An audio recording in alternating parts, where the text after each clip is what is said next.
en una crisis humanitaria, una masacre, un genocidio, algo que el mundo clama por acabar. Los israelíes no estuvieron ajenos a ese clamor y hoy lo que tenemos para ustedes es una conversación con Franco Bifo Berardi, acaso el más reputado de los comunicólogos, un referente también de la izquierda italiana, que acaba de publicar un libro sobre pensar después de Gaza.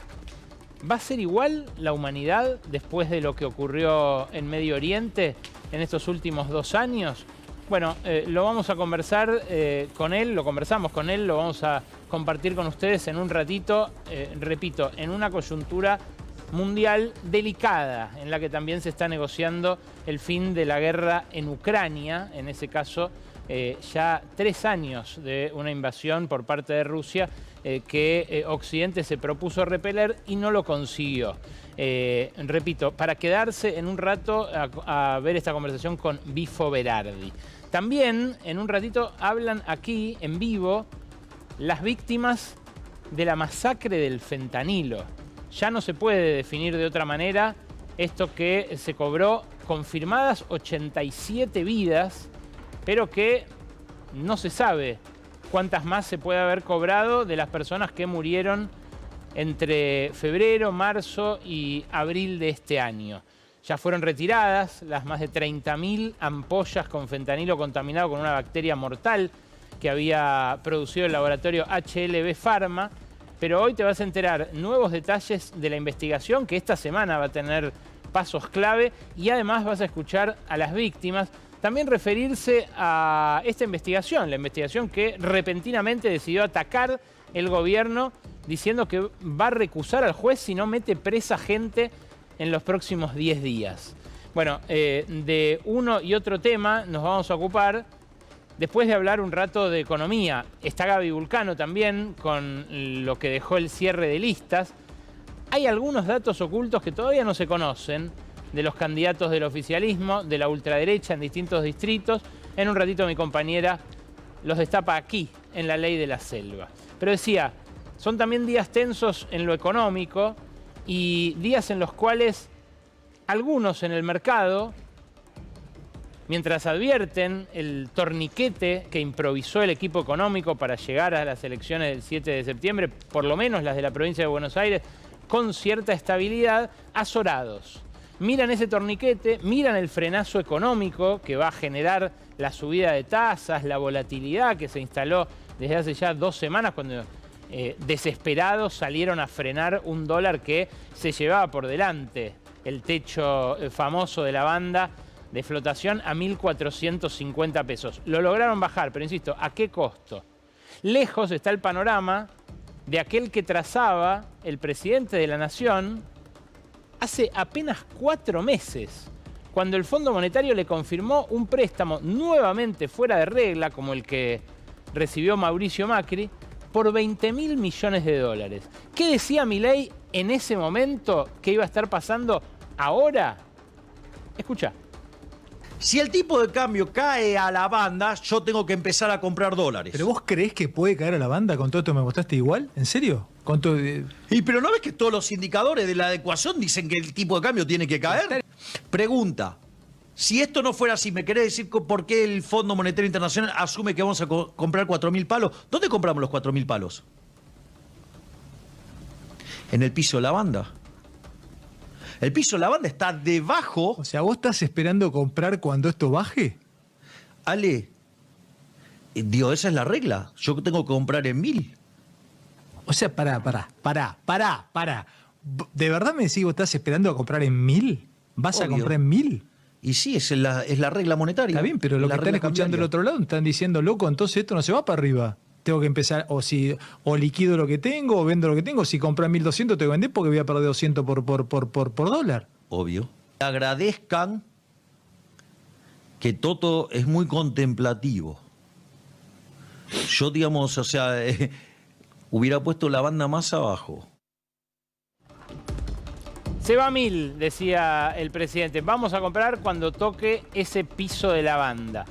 Hoy cerró a 1.315 El que apostó en aquel momento al dólar ganó otra vez, como tantas veces en la historia argentina. Y sin embargo, el equipo económico hoy festejaba como si hubiera ganado una gran batalla, como si hubiera puesto fin a una guerra. Esto decía el director del Banco Central, Federico Furiase, en sus redes, citando a Pablo Quirno, al secretario de Finanzas, un mandamás del equipo de Caputo, alineado con él, de quien dicen estuvo alimentando en estas últimas horas a algunos voceros en la City con la definición de que fue el presidente el que generó todo este descalabro de las tasas, el que empujó el famoso desarme de las LEFI, de una serie de instrumentos que nadie tiene por qué conocer, pero que hace 2 semanas desencadenaron parte del desbarajuste que estamos viviendo ahora. ¿De qué se jactaba hoy Furiase? De esto, de que ningún peso iba a la calle. ¿Por qué? Porque la semana pasada, cuando intentaron renovar vencimientos por 15 billones de pesos, apenas pudieron renovar 9 billones, dejaron 6 billones que hoy iban a liquidar sin poder renovarse y por eso decidieron aumentar los encajes, o sea, el efectivo que tiene que inmovilizar cualquier banco que quiera operar en la Plaza Argentina, y a la vez lanzaron una licitación para hoy. En esa tasa de hoy pasó lo que dice Pablo Quirno, que pasó, que absorbieron esos casi 4 billones de pesos a una tasa de 1 punto más que la de los plazos fijos mayoristas, o sea, gana o gana el que inmoviliza con esto, y consiguieron sacar los pesos que no habían sacado por la fuerza, aumentando los encajes. Claro, la incertidumbre que se generó no es gratuita.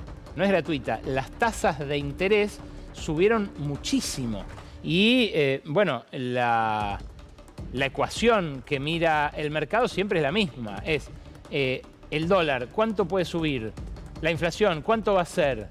¿Cuánto es la tasa que me pagan por no ir al dólar para cubrirme de la eventual suba? Si la tasa es mayor a la devaluación esperada, la bicicleta vuelve a pedalear, pero si es demasiado mayor que la devaluación esperada, el fisco empieza a sangrar pesos. Eso es lo que pasó con este subidón de la tasa. Mirá la tasa mensual en las últimas 2 semanas. Eso es lo que pasó a partir de fines de julio de este año, de 2025, algo que hizo aumentar la tasa efectiva mensual por encima de este momento en el cual el gobierno celebró ese colapso. Claro, habían llegado los 12.000 millones de dólares iniciales del Fondo Monetario.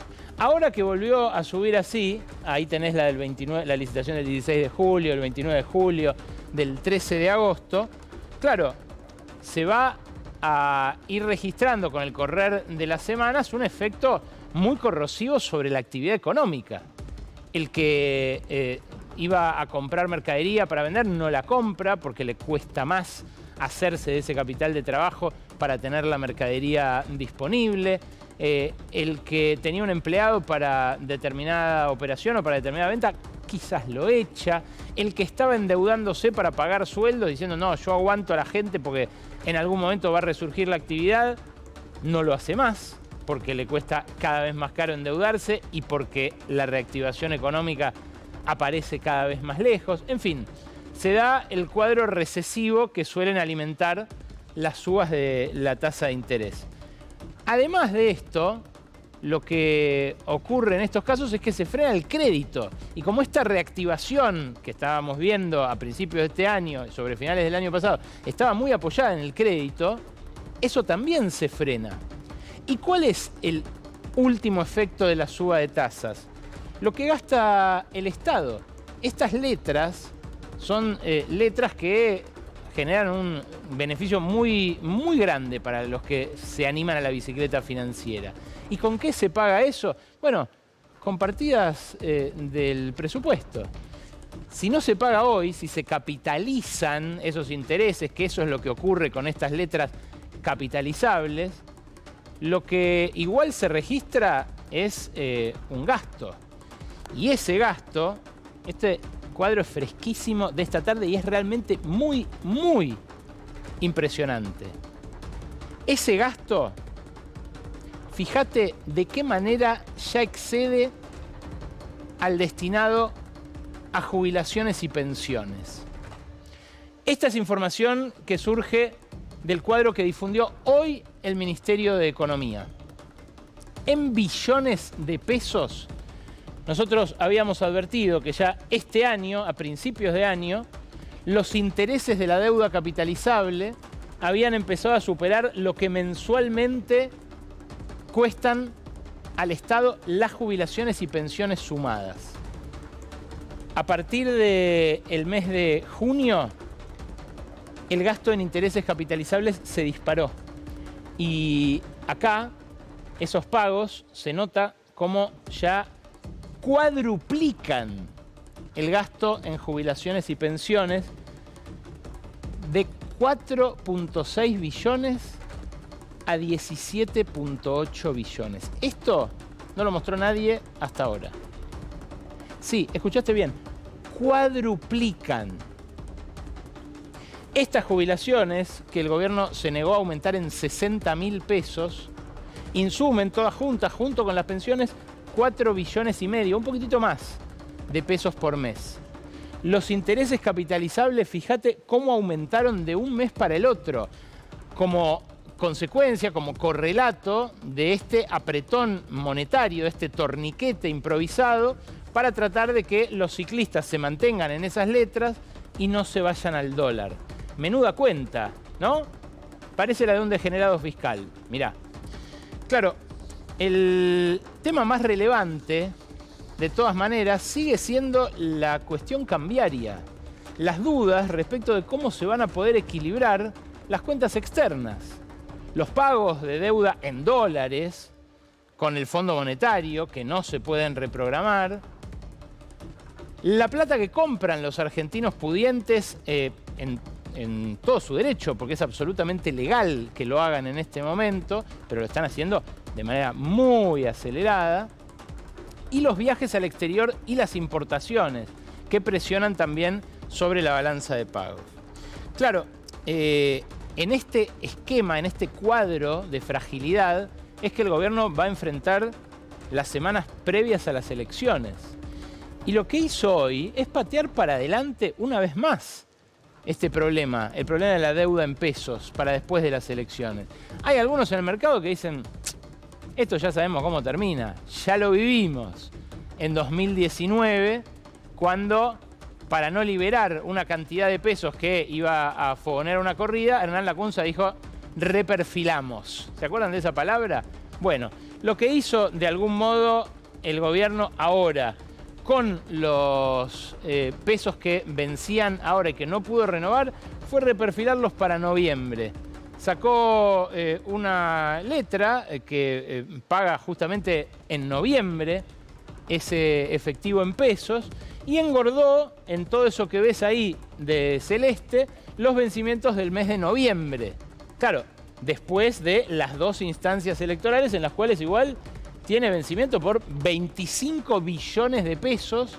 Acá tenés la referencia, mirá. 25 billones de pesos y un poquito más de 20 billones de pesos en octubre.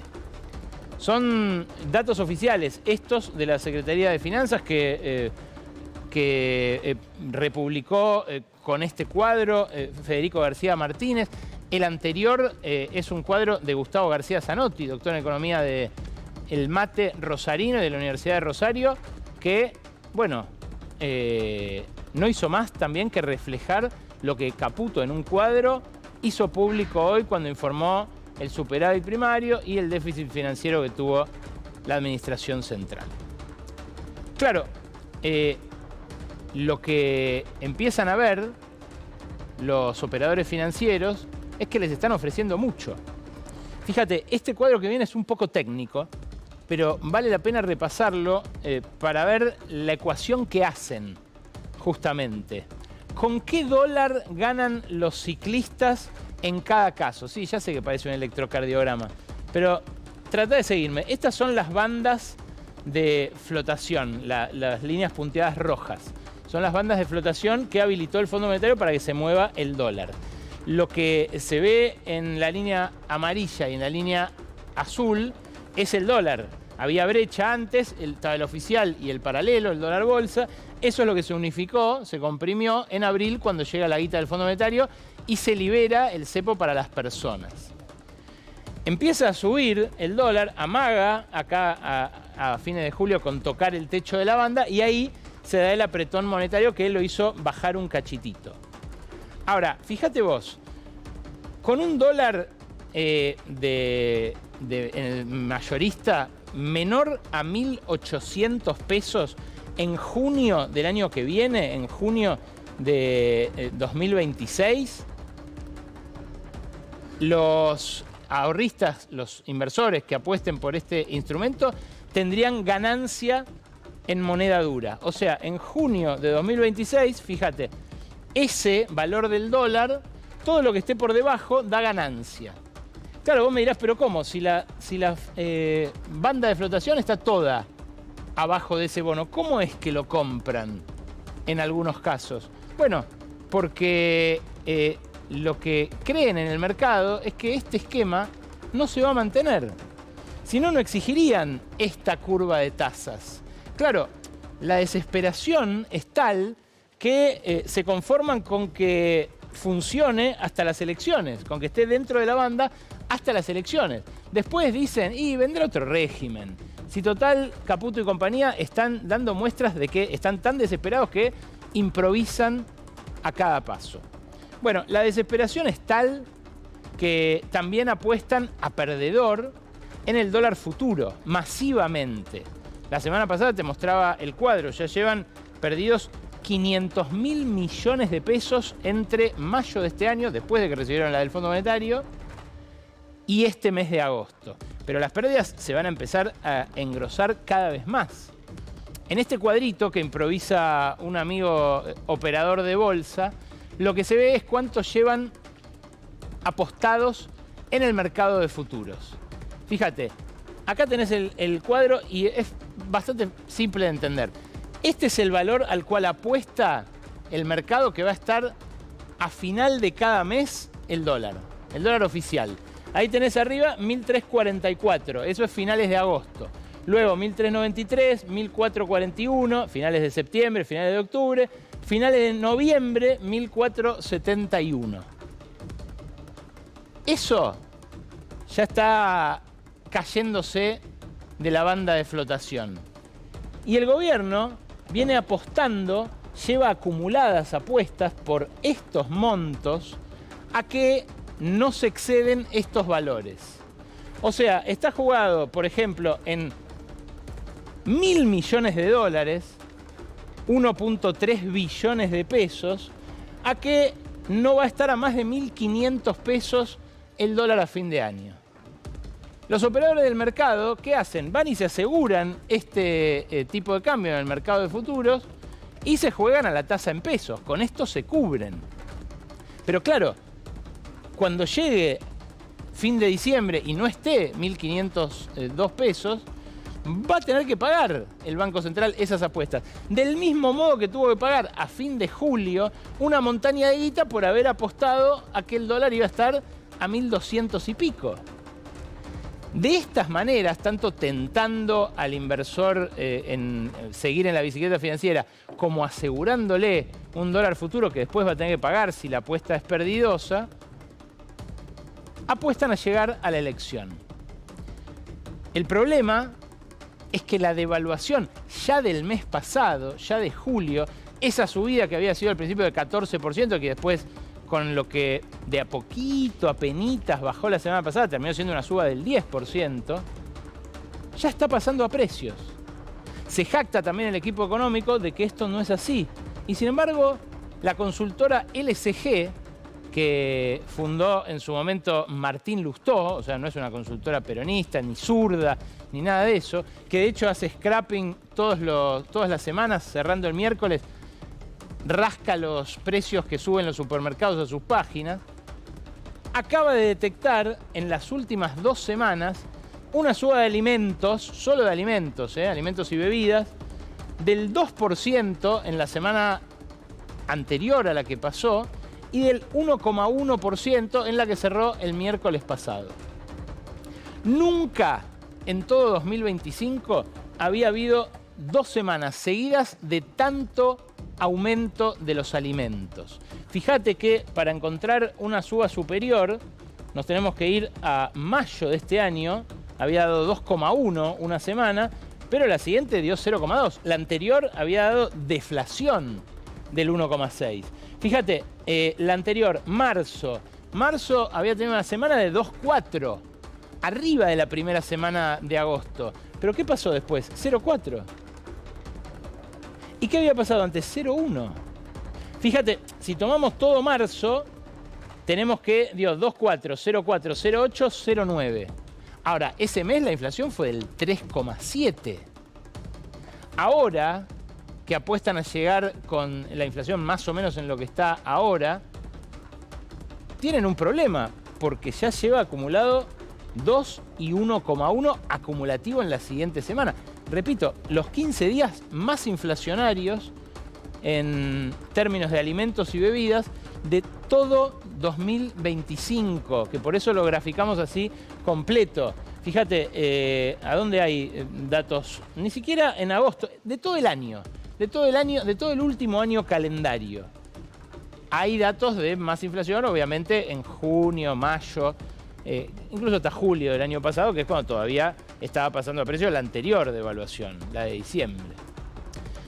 Pero no se preocupen, la inflación es en todo lugar y en todo momento un fenómeno monetario, dicen. No sé cómo harán para justificar ese dogma a la luz de estos datos, pero algunas siempre sacan de la galera. Milei dice que no, que en realidad influye lo que se hizo 2 años atrás, con lo cual medio que se remonta al gobierno anterior. Es rarísimo. Claro, ellos siguen diciendo que la tienen atada. En Carajo, en el canal de streaming del gobierno, de un empresario misionero que tiene un negocio ahí con la medicina en Misiones, de la mano de Rovira, pero en definitiva el lugar donde se siente a gusto el gobierno, el Gordo Dan, las fuerzas del cielo. Estuvo el equipo económico en pleno nuevamente el jueves y recorté 50 segundos para que lo veas.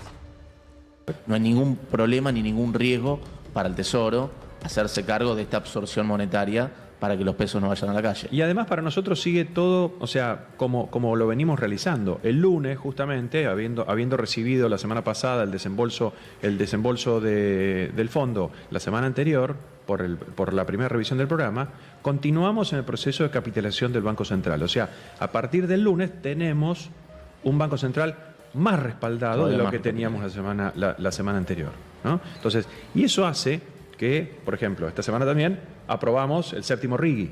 O sea, todo este tipo de cosas que están sucediendo en la coyuntura, que de repente empezamos a sentir urgencias, o sea, no perdamos de vista el largo plazo en el que estamos construyendo. Total. Porque tenemos 7 RIGIs aprobados, tenemos 16.000 millones de dólares de inversión comprometida. Y los que se vienen. Y los que se vienen, que son tremendos. Los más grandes. O sea, que son los más grandes. Se viene. Sí. El crecimiento.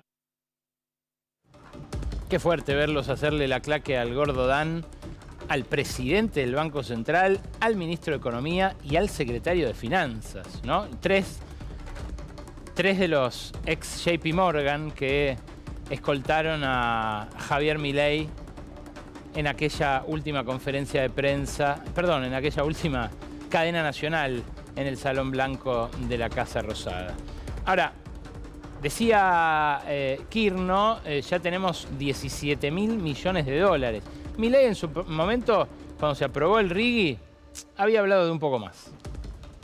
Si quieren ver un ejemplo claro de qué pasa cuando se reduce el costo argentino y se aumenta la libertad, miren al RIGI, que se reglamentó hace unas semanas a pesar de solo contar con 37 diputados y 7 senadores, y ya esperamos inversiones por más de 50.000 millones de dólares.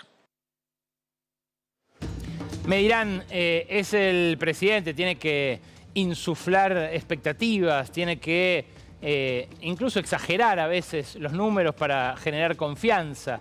Bueno, no es el único que hablaba de 50.000 millones de dólares. En su informe ante el Congreso, en septiembre de 2024, el jefe de gabinete, Guillermo Francos, dijo que tenían previstos desembolsos por 47.000 millones de dólares y defendía así el esquema.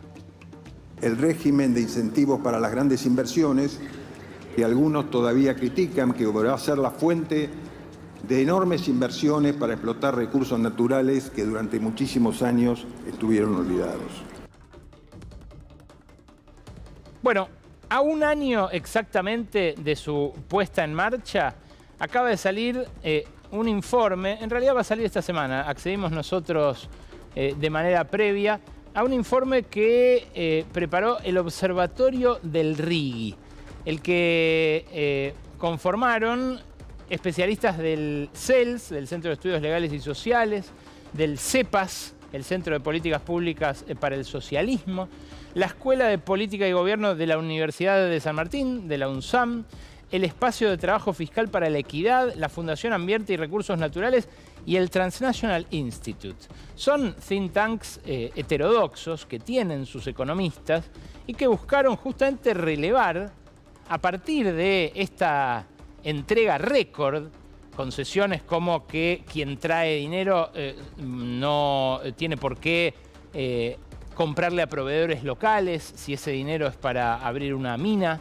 de litio, de cobre, de oro, que no tiene ninguna restricción al manejo de sus dólares aquí en la Argentina, aunque sí lo tengan los empresarios nacionales que actúen en los mismos rubros. Un régimen que además concede rebajas impositivas y exenciones realmente muy cuantiosas. Bueno, se propuso este observatorio establecer cuánto logró, cuánto atrajo.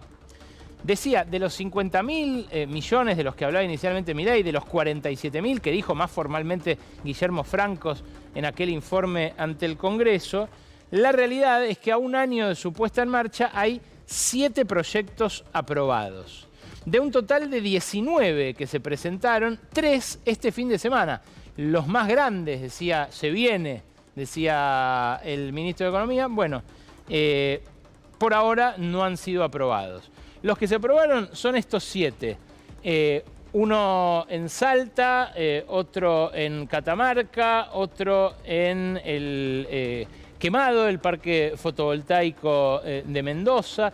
En Sidersa, otra empresa, una siderúrgica local, la única industrial de todas estas, las demás todas o de energía o de minería. Ahí los tienen los que han sido aprobados y ahí están también los que están en evaluación y el que fue rechazado. Claro, están muy concentrados en eso, en los sectores extractivos. Son 3 provincias las que concentran los 7 proyectos aprobados. Las inversiones provienen de Corea del Sur, India, Noruega, Estados Unidos, Canadá, Reino Unido y China.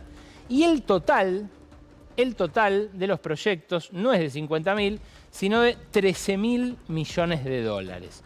De esto no está desembolsado todavía casi nada. La división sectorial creo que la tenemos también, para que ustedes vean, la mayoría de los proyectos están en sectores primario extractivos, en particular la minería de litio, los combustibles fósiles. Una pequeña porción es la que explica ese proyecto que le dije siderúrgico de Sidersa. En fin, según las propias fuentes oficiales que consigna este observatorio, escuchá, los 7 proyectos aprobados van a generar apenas 1.616 empleos directos y unos 8.000 indirectos. No hay un plan de encadenamiento productivo, de generación de proveedores locales, de compra nacional, no hay nada porque precisamente el RIGI entrega todo eso. Claro, ustedes dirán, debe haber otros sectores a los que apuesta el gobierno para dinamizar la actividad. Bueno, uno es el sector servicios. Y acá me quiero detener porque en este último mes se ha producido un fenómeno del cual los medios de comunicación no hemos hablado casi nada, y sin embargo es algo que refiere a la realidad de muchísimos argentinos, de cada vez más argentinos.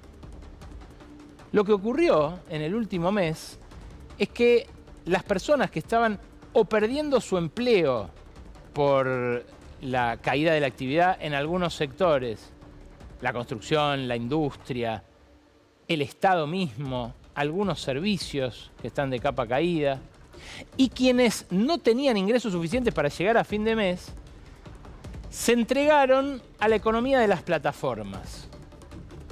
En realidad no es que se entregaron, se aferraron como si fuera un salvavidas. Miles de personas, una cantidad que no podemos determinar porque no hay estadísticas públicas fiables y porque las plataformas no entregan los datos de cuánta gente emplean tampoco. Miles de personas se volcaron allí. ¿Qué es lo que pasó en este último mes? Algo que ya me vienen diciendo muchos de los propios laburantes, pero que publicó el diario AR haciéndose eco de muchas publicaciones que empiezan a aparecer en medios provinciales o zonales. Hay cada vez más competidores y más demanda de trabajo en estos sistemas y cada vez menos demanda de esos servicios por parte de los usuarios. Los trabajadores que pierden empleos formales o en el Estado ya no encuentran la salida laboral que tenían hace 4 o 5 meses en estas plataformas. Dice este artículo de Alejandro Rebocio que los más antiguos de los conductores o de los riders, de los repartidores, notan que cada vez hay menos viajes y que esos viajes son a menor precio. ¿Por qué son a menor precio? Porque hay más oferta. Esto yo estoy seguro que hay, pero cientos de personas del otro lado diciendo, sí, a mí me pasó, no sabía, sí, no sabía. Bueno, claro, laburo no hay, Uber ya no garpa, ¿y ahora qué? Se preguntan esos laburantes. Claro, si vos mirás, por ejemplo, la evolución del empleo, tanto el formal como el informal, lo que ves en los datos oficiales, esto que voy a mostrar ahora es un reprocesamiento de cifra, un centro de estudios de la CTA, pero es data oficial de la EPH, lo que ves es que entre los primeros trimestres de 2023 y 2025 se sumaron 310.000 puestos de trabajo nuevos, pero la cantidad de puestos de trabajo asalariados en blanco no aumentó, sino que por el contrario cayó en 33.500. Por el contrario, los que aumentaron notablemente y empujaron la cantidad de empleos hacia arriba fueron los no asalariados, que crecieron casi 6%, 340.000 puestos más, entre los cuales predominan los trabajadores de cuenta propia, típicamente precarizados por estas plataformas de extracción de datos y también de sudor de quienes pedalean o conducen para llegar a una persona del punto A al punto B. Te decía que entre los que se aferraron a la economía de plataformas como un salvavidas, hay algunos que aparte tienen un laburo. Y eso es lo que se ve en este otro gráfico. Realmente impresionante para quien lo sabe leer. Los ocupados pluriempleados históricamente fueron muy pocos en Argentina, porque Argentina es un país que tiene mucho empleo formal en comparación, por ejemplo, al resto de América Latina. Bueno, lo que aumentó la cantidad de pluriempleados desde el primer trimestre de 2023, ahí lo tienen, 9,4%, al primer trimestre de 2025, ahora 10,6%, ese 0,2 es un montón de gente. El crecimiento del pluriempleo puede estar asociado a las dos cosas. A la gente que perdió el laburo y se fue a changuear a distintas cosas, o al que mantiene el laburo, pero fue a la plataforma digital. Y claro, no se había registrado un salto de esa magnitud y así de sostenido a lo largo de 2 años desde que esta estadística se mide. Es algo que a muchos especialistas lo llevó a pensar incluso si no había desaparecido el desempleo tal como lo conocimos. Bueno, la noticia que les mostré recién prueba que no, que lo que está pasando es algo muy parecido a lo que pasó con los remises en los 90 o con los parripollo, pero a la velocidad del siglo XXI, a la velocidad que permiten justamente los algoritmos y las plataformas, que tranquilamente podrían resolvernos nuestras necesidades si se repartieran los frutos de su productividad de mejor manera, pero que no hacen más que enriquecer a un puñado de mega magnates en Silicon Valley, en Texas y en un par de lugares más. En paralelo a esto, lo que empieza a verse son escenas de un sálvese quien pueda pasmoso. En Granadero Baigorria, un suburbio de Rosario, pusieron este cartel en una heladera de un almacén. Para vos, que mordés los quesos de rallar, ya te tenemos identificado. La próxima, pegamos la foto de tu carita. Claro, no es un caso aislado, no es un loquito que fue y mordió un queso. Lo que cuentan los comerciantes de cercanía, sobre todo de alimentos y bebidas, es que cada vez más se ven hurtos de desesperados. Hurtos como el que en su momento protagonizó esta actriz en una película demoledora de Ken Loach sobre las consecuencias de tantas décadas de neoliberalismo en Gran Bretaña, inauguradas por Margaret Thatcher, esa primera ministra de la cual es fanático Milei. Es 1 minuto, es muy crudo, es muy fuerte de ver, pero quizás sea la escena que no vimos del que mordió este queso en Granadero Baigorria. I, Daniel Blake, película de 2016 de Ken Loach. 1 minuto. I'll get you some pasta sauce. The pasta sauce. And there's a pasta here as well. I'll get you a pasta.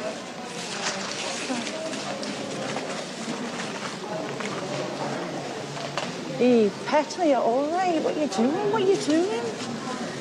Come and sit down. It's all right. It's all right. It's all right. Come and sit down. Come and sit down. It's all right. It's all right. You're okay. It's all right. It's all right. It's all right. It's all right. Do you want a drink? Do you want a drink? I'm really sorry. What's the matter? It's okay, darling. I'll get you a drink. Mum, what's going on? It's okay. It's okay. I'm just really hungry. Okay. Look at me. No. It's okay. It's okay. There's no harm done.